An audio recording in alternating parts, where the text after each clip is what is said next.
Salut tout le monde, on se retrouve pour une nouvelle chronique sur l'après-ski pour continuer notre série de vidéos Comprendre le biathlon. On avait vu dans une première vidéo l'histoire de ce sport, on va maintenant s'attaquer au format de course et aux différentes disciplines qui existent, les règles en gros, qui existent dans ce sport si particulier. On va voir ça ensemble, c'est parti.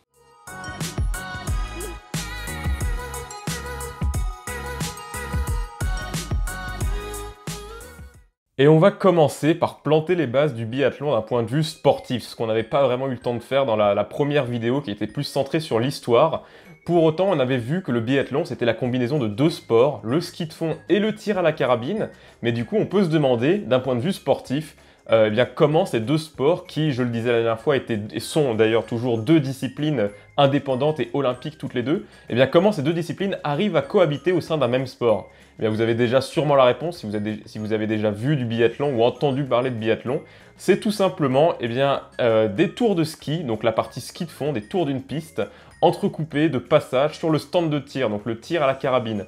Et bien sûr, chaque faute au tir rajoute une pénalité, un tour sur un anneau de pénalité qui rajoute du coup de la distance en ski de fond. Et c'est de cette façon que le biathlon est un sport composé de deux disciplines, le ski de fond et la tir à la carabine. Alors les tirs, ils peuvent être de deux sortes. Il y a les tirs couchés et les tirs debout, tout simplement. Pour les tirs couchés, c'est une cible située systématiquement de toute façon à 50 mètres de distance du tireur, qui mesure du coup pour les tirs couchés 45 mm de diamètre, 110 mm de diamètre pour les tirs debout. Donc si vous voulez vous représenter le quotidien d'un biathlète, découpez des disques de cette taille, ou au moins tracez-les sur une feuille de papier, placez-les à 50 mètres de vous, et vous avez ce avec quoi doivent composer les biathlètes lors de chaque course. D'autant plus qu'il faut préciser que la plupart des athlètes doivent composer avec un rythme cardiaque qui, à ce moment-là, lors des tirs, puisque le corps n'est pas actif, mais il vient de faire un effort extrêmement intense sur les tours de piste, le rythme cardiaque est souvent au-delà des 170 pulsations par minute, battements par minute, donc c'est juste incroyable d'arriver à se concentrer, enfin de devoir en tout cas, ils n'y arrivent pas tous, mais devoir se concentrer pour viser une si petite cible. Je vous ai dit, faites le test et vous allez vous rendre compte de ce que ça représente. Voilà, je connais peu de sports, en tout cas il y a peu de sports qui demandent un tel engagement sur le plan physique et mental, les deux combinés, et qui demandent surtout une telle maîtrise de soi, une telle concentration pour arriver à viser des cibles aussi petites après avoir fait un effort aussi intense. Donc voilà, ça c'est la base de la base du biathlon, c'est le point de vue purement sportif. On va maintenant voir comment cela s'applique dans chaque format de course, et vous allez voir qu'il y en a plusieurs et qui sont assez variés. La première épreuve que l'on trouve dans le biathlon, c'est le sprint. Alors le sprint, comme son nom l'indique, c'est une discipline qui est à la fois extrêmement rapide, extrêmement courte, mais aussi et surtout très très intense. Il s'agit d'un contre-la-montre, donc chaque biathlète s'élance 30 secondes après le précédent, sur la centaine d'athlètes à peu près qui prend le départ sur les sprints. Et l'objectif, c'est tout simplement de rallier la ligne d'arrivée le plus rapidement possible, sachant que les hommes doivent parcourir 10 km et les femmes 7,5 km. Cela correspond donc à 3 boucles de 3,3 km pour les hommes ou 3 boucles de 2,5 km pour les femmes. Et la subtilité, puisque ça reste du biathlon, c'est pas du ski de fond, c'est du biathlon, c'est que chacun de ces tours est entrecoupé de passages sur le stand de tir. Alors concrètement, comment ça se fait ? Donc les biathlètes s'élancent, ils font un tour, donc une première boucle, ils passent une première fois sur le stand de tir, donc là ce sera un tir couché, dans le cas du sprint, le premier tir est couché. Lors de ce premier passage, ils doivent tirer 5 balles, chacune de ces balles, chacune de ces fautes en tout cas, induit un passage sur l'anneau de pénalité qui est long de 150 mètres, donc logiquement ça rajoute du temps à la course puisque ça rajoute environ 20 à 25 secondes selon la vitesse de l'athlète, mais quoi qu'il arrive ça rajoute du parcours, et donc l'objectif est bien sûr de faire le moins de fautes possible. À l'issue de ça, donc si jamais, imaginons, l'athlète fait 5 sur 5 au tir, il peut continuer sans anneau de pénalité. S'il fait 4 sur 5, c'est un tour, 3 sur 5, c'est 2 tours, et ainsi de suite. À l'issue de cela, du coup, il repart pour un deuxième tour. Deuxième passage sur le stand de tir debout cette fois. Même principe, je vous ai dit que le diamètre variait un petit peu, le diamètre de la cible variait un petit peu en début de vidéo. Mais sinon, c'est le même principe, 5 balles avec également, lors de chaque faute, un tour supplémentaire du coup sur l'anneau de pénalité. Et ensuite, du coup, un dernier tir qui débouche, enfin un dernier tour plutôt, pardon, qui débouche sur la ligne d'arrivée. Et c'est le temps global, du coup, le temps, aussi à ski, mais le temps qui a été rajouté par les passages sur l'anneau de pénalité qui est pris en compte. Et logiquement, l'athlète qui remporte le sprint est celui qui a fait le temps eh bien, le plus faible, qui a été le plus rapide au total. Donc on résume une fois de plus, une centaine d'athlètes qui s'élancent à tour de rôle toutes les 30 secondes, un premier tour, un passage sur le stand de tir, tir couché, un deuxième tour, deuxième passage sur le stand de tir, tir debout cette fois, et enfin un dernier tour. Ça, c'est pour le sprint. Un autre format que l'on trouve dans le biathlon et qu'on va traiter maintenant, c'est la poursuite. Alors la poursuite, vous allez voir, vous allez très vite comprendre qu'en fait, ça ne fonctionne pas sans sprint. La poursuite est liée au sprint, dans la mesure où en fait, l'ordre de départ de la poursuite, eh bien, prend l'ordre d'arrivée du sprint. C'est-à-dire, on va prendre un exemple concret. Johannes Bö remporte le sprint, donc le format qu'on vient de débriefer juste avant. Il remporte le sprint avec 10 secondes d'avance sur Martin Fourcade, qui est par exemple deuxième, et 20 secondes sur Simon Fourcade, on va dire au hasard, qui est troisième. Donc Bö premier, Fourcade deuxième à 10 secondes, Simon Fourcade troisième à 20 secondes. L'ordre de départ de la poursuite, ça va tout simplement être Johannes Bö qui va s'élancer en premier, 10 secondes avant que Martin Fourcade ne puisse s'élancer et 20 secondes du coup avant que Simon Fourcade ne puisse s'élancer. Donc ça c'est le principe de la poursuite, c'est vraiment comme son nom l'indique, une poursuite du premier, de l'ensemble des biathlètes selon le temps qu'ils ont fait sur le sprint. Pour le déroulement de la course, alors c'est un peu plus long que le sprint, 12 km 500, 12,5 km pour les hommes, 10 km pour les femmes, à chaque fois 5 tours sur le même principe, entrecoupés, du coup cette fois de non plus 2 mais 4 passages sur le stand de tir. Donc pareil, concrètement, comment ça se passe? Un premier tour, un passage sur le stand de tir, couché cette fois, deuxième tour, deuxième passage sur le stand de tir, couché encore, troisième tour, troisième passage sur le stand de tir, et là c'est un tir debout. Ensuite, quatrième tour, quatrième passage sur le stand de tir, encore debout, et cinquième tour, le dernier tour qui débouche sur la ligne d'arrivée. Donc 4 tirs cette fois, 4 tirs d'à chaque fois 5 balles, donc un total de 20 balles possibles. Couché, couché, debout, debout, c'est pas un ordre que je vous donne, ou à mon chien, mais c'est l'ordre des tirs. Et pareil que sur le sprint, chaque faute entraîne un tour sur l'anneau de pénalité, exactement le même principe, sauf que c'est plus long, il y a plus de tirs, et donc c'est bien sûr non plus un contre-la-montre. Là, l'objectif est de franchir la ligne d'arrivée le premier, pas le meilleur temps, le premier, c'est une poursuite. À la poursuite, en tout cas du premier, de celui qui a remporté le sprint. Vous le comprenez donc sûrement mieux maintenant, il n'y a pas de poursuite sans sprint, c'est une épreuve qui ne fonctionne pas seule, et donc voilà un petit peu pour la poursuite, qui est également une épreuve très intéressante à suivre, extrêmement télégénique, puisqu'il y a un vrai enjeu. Vous vous doutez que quand les écarts du sprint sont très faibles, par exemple les 5 premiers qui se tiennent en quelques secondes, en moins de 10 secondes, eh bien ça va donner une poursuite juste phénoménale, puisqu'il va y avoir une densité d'athlètes qui vont s'élancer en même temps, puis un autre groupe. On va voir un petit peu si les athlètes arrivent à tenir le premier groupe, à rejoindre le second. C'est extrêmement intéressant à suivre, et c'est donc la poursuite, une autre épreuve du biathlon. Autre format de course, et alors là c'est vraiment celui qui est le plus télégénique, le plus impressionnant, également le plus récent, c'est la Mass Start. Alors la Mass Start, c'est une course un petit peu élitiste, puisque ça concerne seulement les 30 biathlètes les mieux classés au classement général. Donc vous savez que chaque course rapporte un total de points. Eh bien, la Mass Start, ça prend en compte les 30 premiers du classement, et ça les fait parcourir une distance de 15 km pour les hommes et 12,5 km pour les femmes, entrecoupés là aussi de 4 tirs. L'ordre des tirs est le même que sur la poursuite, couché, couché, debout, debout, donc je ne vais pas vous refaire le déroulement, je pense que vous commencez à comprendre, mais même principe que la poursuite, si ce n'est que là les 30 athlètes partent ensemble, Mass Start, départ massif en français. C'est le principe, donc vous vous doutez là également que c'est une course extrêmement impressionnante, puisque sur le premier pas de tir, le premier passage sur le stand de tir, on a 30 athlètes qui tirent en même temps. Donc c'est forcément des athlètes qui, il suffit d'une faute, l'autre va faire à côté 5 sur 5, ça va créer des écarts. C'est des écarts qui peuvent être attrapés sur le second tir.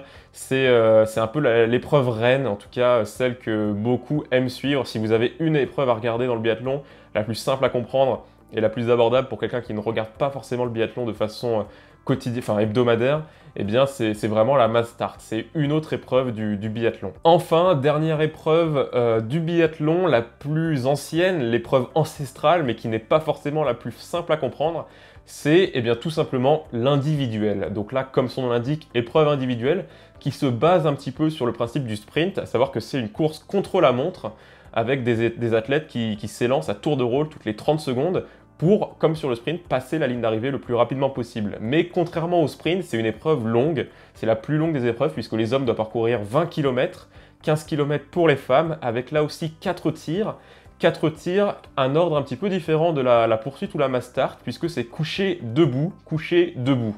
Donc là, Petite inversion dans les positions au tir, avec une subtilité qui n'est pas des moindres en cas de faute, c'est que là, on fait plus de tours sur l'anneau de pénalité, l'anneau de 150 mètres, qui est le cas dans toutes les autres épreuves.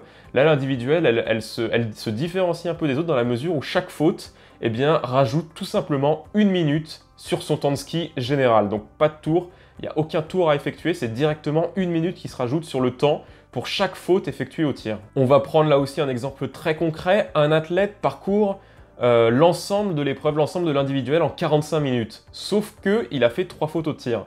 3 fautes au tir, un 17 sur 20 donc au total, puisqu'il y a 4 tirs de 5 balles à chaque fois, 4 x 5, 20. Il fait un 17 sur 20, donc 3 fautes. Il a non plus fait 45 minutes au général, mais 48 minutes. Et c'est de cette façon notamment que Martin Fourcade a réussi à remporter l'individuel de Poliuca. C'était l'une des premières courses de la saison, vous l'avez peut-être suivi, avec un 20 sur 20 au tir, un temps de ski assez lent, mais 20 sur 20 au tir qui ne lui a rajouté aucune minute de pénalité, là où par exemple un Johannes Beu avait fait un 17 sur 20, donc là par exemple 3 fautes. 3 fautes, il a été extrêmement plus rapide que Martin sur les skis, mais 3 fautes qui lui rajoutent automatiquement 3 minutes, et qui, de mémoire, l'ont sorti du podium, alors que Fourcade l'a remporté en étant bien moins rapide sur les skis. Donc l'individuel, c'est vraiment la course en fait qui cristallise tous les enjeux du biathlon. Le ski de fond, certes, mais également le tir, c'est vraiment c'est la combinaison plus que jamais de ces deux disciplines, puisque sans un bon tir sur l'individuel, vous pouvez tout simplement pas espérer figurer dans le top 5, dans le top 10, puisque le tir est primordial dans cette épreuve, puisque ça rajoute 1 minute. Autant sur le sprint, la poursuite, la mass start, on peut se rattraper des mauvais tirs, puisque selon si on est extrêmement rapide, un tir peut ne coûter que 20 secondes, voire moins. Là, c'est 1 minute tout de suite qui tombe, c'est très difficile à rattraper sur la course, sur la piste, en comparaison avec des athlètes qui tirent très bien, qui tirent à 20 sur 20. Donc voilà, une épreuve vraiment dans laquelle le tir est primordial. Voilà donc pour les 4 épreuves en solitaire du biathlon, c'est les 4 épreuves qu'on retrouve assez régulièrement. Il y a maintenant des épreuves par équipe, les relais, sur lesquels on va passer assez rapidement. Les relais masculins, les relais féminins. Le relais masculin, c'est 4 relayeurs qui doivent parcourir chacun leur tour 7,5 km entrecoupés de 2 tirs. Un sprint, en gros, un petit sprint, un tir couché, un tir debout, avant de passer le relais au relayeur suivant, et ainsi de suite. 4 biathlètes au total. Chez les femmes, c'est la même chose, sauf que c'est non plus 7,5 km, mais c'est 6 km, également 2 tirs. Là, on revient sur des classiques, et encore que, puisque sur les relais, chaque faute au tir n'entraîne pas directement un tour de pénalité, mais une pioche. C'est-à-dire que sur les relais au tir, les athlètes ont possibilité de piocher 3 fois. Donc on va prendre l'exemple concret, l'athlète fait 2 fautes sur le tir couché, le premier tir couché. Il va avoir 3 balles de pioche, donc 3 balles pour potentiellement corriger les 2 fautes qu'il a faites. Si jamais, sur les 3 balles de pioche qu'il a, il n'en rentre qu'une seule, il aura quand même fait une faute. Et donc là, il devra faire un tour sur l'anneau de pénalité. Mais les fautes sont donc un petit peu atténuées par cette possibilité de piocher. Et les tours de pénalité, du coup, se payent bien plus cher et sont bien plus rares également, puisqu'il y a ces balles de pioche qui, certes, quand même, rajoutent un peu de temps, puisqu'il faut sortir la balle, la mettre dans la carabine, tirer. C'est quand même des secondes de perdu, mais c'est bien moins qu'un tour de pénalité directement, voire même qu'une minute sur l'individuel. Logiquement, si on a un relais femme, un relais homme, on a également un relais mixte. Donc là, tout simplement le même principe. 2 hommes, 2 femmes qui doivent parcourir 2 fois 6 km avec à nouveau 2 tirs. Les 2 hommes ensuite, pareil, 2 fois 7,5 km, pas grand chose à ajouter. Si ce n'est que voilà, il y a une dernière catégorie de relais qui se base un petit peu sur ce principe-là, c'est le single mixed relais. Donc là pareil, un relais mixte mais avec seulement une biathlète et un biathlète qui s'élance 2 fois. Donc d'abord la femme, l'homme, avec à chaque fois des tirs à effectuer. Ça, c'était pour le single mixed relay, un relais qu'on voit assez rarement sur les étapes de la Coupe du Monde, mais qu'il fallait quand même un petit peu préciser. Voilà donc pour un petit peu toutes les épreuves qu'on retrouve dans le biathlon. J'espère que vous n'êtes pas perdus. Il faut surtout retenir les 4 principales, puisque c'est sur celles-ci que les athlètes s'affrontent chaque semaine, encore que chaque étape de la Coupe du Monde, puisque vous savez que le circuit est une Coupe du Monde avec des villes-étapes. Et lors de chaque ville-étape, il y a différentes catégories de courses. Par exemple, on ne voit pas de la mass start toutes les semaines, on ne voit pas des individuels toutes les semaines. En revanche, les sprints, ça c'est quasiment tout le temps, sur toutes les étapes. Mais donc voilà, donc ça varie un petit peu selon les étapes et les villes dans lesquelles les biathlètes s'arrêtent. Mais en tout cas, c'était celle qu'il fallait connaître pour appréhender un peu mieux le biathlon. J'espère que là, maintenant, vous allez regarder ce sport avec un peu plus de facilité, comprendre un peu mieux les petites subtilités, encore que sur des épreuves comme l'individuel ou le sprint, même avec un œil aguerri, c'est parfois assez compliqué de savoir qui se trouve à quelle position, puisque vous vous imaginez qu'à la mi-course, il y a des biathlètes absolument partout sur la piste, certains qui terminent leur tour, d'autres qui commencent, d'autres qui n'en sont qu'à la moitié, qui se croisent, un biathlète qui en croise un autre qui vient de commencer, qui est fatigué, il y a des bouchons, il y a des tours sur la note pénalité, ça va un petit peu dans tous les sens. Donc là, il faut vraiment s'aider. Il y a un très bon data center sur le site de l'IBU. Donc maintenant, vous savez ce que c'est avec la vidéo historique, c'est l'instance qui gère le biathlon. Il y a un très bon data center qui regroupe toutes les données et sur lesquelles on peut voir en fait en temps réel les avancements des biathlètes. Là, c'est utile dans ces genres de courses. En revanche, dans la poursuite et la mass start, bien plus facile à comprendre puisque c'est le premier qui passe la ligne d'arrivée et on a vraiment tous les biathlètes sous les yeux. Donc voilà, c'était un peu le but de cette vidéo. J'espère que vous allez mieux comprendre le biathlon. N'hésitez pas, si vous avez encore des questions, à me les poser en commentaire juste en dessous. Quoi qu'il en soit, moi je vous dis rendez-vous très bientôt puisque vous allez voir d'autres vidéos, les autres vidéos de cette série, comprendre le biathlon, mais également les tops et les flops quotidiennement. Vous commencez hebdomadairement plutôt. Quotidiennement, il n'y aurait pas assez d'actu, pas assez de matière.